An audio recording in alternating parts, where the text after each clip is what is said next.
Justin Trudeau says, the heck with the global food shortage. Canadian farmers need to use 30% less fertilizer.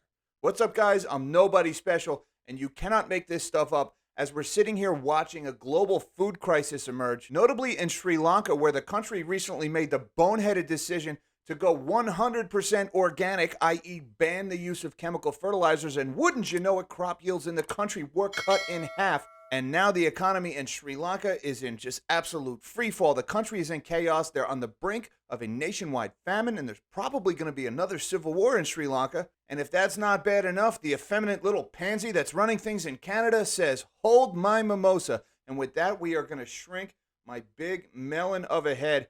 And check this out. This is in must-read Alaska. Trudeau moving ahead to severely curtail the use of fertilizer to address climate change with more organic farming.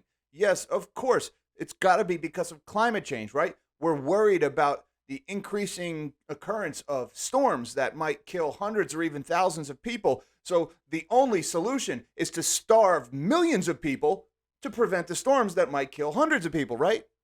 Well, that's what Team Thanos seems to be doing right now, and Justin Trudeau is the perfect little puppet for Klaus Schwab and his Team Thanos organization over at the WEF.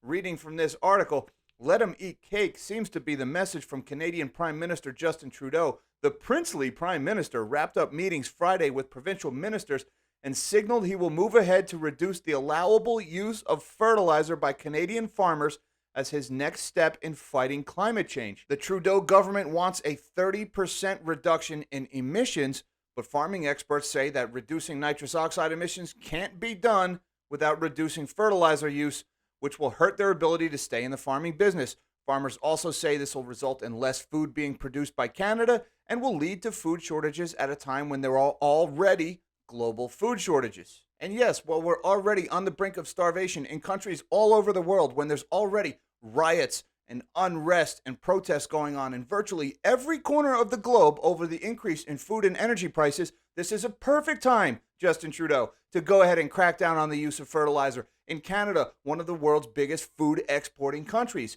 And it's not too hard to imagine what this is going to look like. Check out this article in Bloomberg. Spiraling food crisis hits Sri Lanka as farmers abandon fields. For this guy's whose name I will probably mispronounce, a 70-year-old rice farmer, the past year ranks among the most difficult of his life.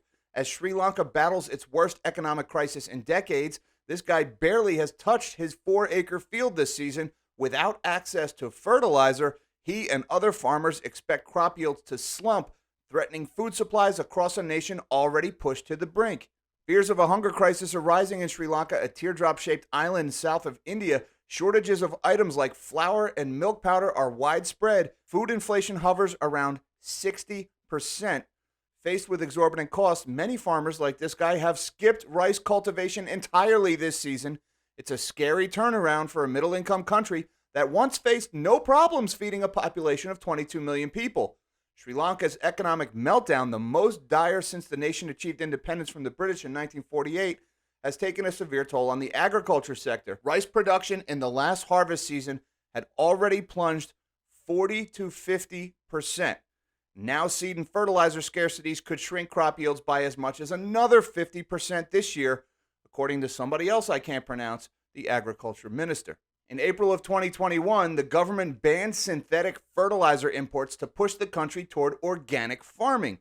But without adequate preparation, the plan backfired. Sri Lanka's entire agricultural chain, around a third of the labor force and 8% of GDP, faced disruptions. Export earnings from tea, a key revenue source, dried up, and as backlash grew, the government began to reverse the ban in November. And I did a video not too long ago about what's going on. People have stormed the Capitol. People have stormed the president's palace. They burned down the prime minister's house. They broke down the gates to the country's central bank. All hell is breaking loose in Sri Lanka. And while there's a lot of different things going on there, this boneheaded move to go all organic farming and ban the use of chemical fertilizers and the subsequent 50% reduction in crop yields can't be ignored. And yet, Canada seems to want to duplicate these results. President Rajapaksa said the synthetic fertilizer ban was intended to increase the income of farmers by providing them with a sustainable and cheaper alternatives.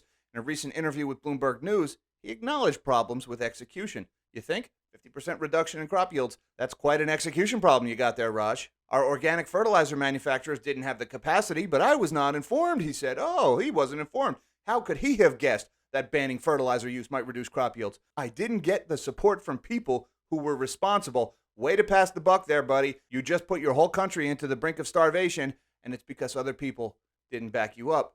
That's why we're having the problems. Not your stupid decision to ban chemical fertilizers. No, it's everybody else's fault. Now, right now, all we're seeing is protests and riots and buildings being stormed. We haven't really seen the real mayhem in Sri Lanka yet. The country hasn't yet run out of food. And unfortunately, the rest of the world has made no move to try to help Sri Lanka out of this crisis. The IMF is probably not going to bail out the country because of this Belt and Road thing going on with China. And so the Sri Lankan people are going to be left to starve. And unfortunately, it really looks like their fate has already been sealed by this stupid decision to ban chemical fertilizers. And that is exactly what Justin Trudeau is trying to do in Canada. For all intents and purposes, it looks like he's already done it. This has been unilaterally imposed by Justin Trudeau, and now the farmers are just expected to go along with it. Well, if you reduce your fertilizer use by 30%, guess what? Your crop yields are going to decline. So make no mistake right now, Justin Trudeau is further engineering a global food shortage. Canada's a pretty food secure country, much like the United States. And when stupid decisions like this are made in Canada or the US, it's people in countries like Sri Lanka or Indonesia or the Middle East or Southeast Asia. That's where people suffer. Remember that the next time this little weasel accuses anybody who objects to his policies as being a misogynist or a racist. Just how socially responsible is it to starve people by the thousands on the other side of the world because of your obsession with Klaus Schwab's climate change initiatives? Remember, every time these people talk about using less energy or using less chemical fertilizer, what they're really talking about is more suffering from poor people. Because Justin Trudeau, Klaus Schwab, Larry Fink, all these World Economic Forum puppets that are making decisions for everybody right now, they're never going to skip a meal. They're never going to lower their thermostat 1 single degree Fahrenheit or Celsius or Kelvin or whatever it is they're using in their part of the world. It's the poor people that will shiver. It's the poor people that will starve. And it's these stupid decisions like a banning of chemical fertilizers with no plan to replace them that's going to reduce crop outputs, that's going to cause starvation and riots and protests and wars all over the world. That is the problem. And if you want to know a little bit more about exactly what's going on in Sri Lanka, you can check out this video that I did a couple of days ago about the protests going on in that country. Till next time, live small and dream big.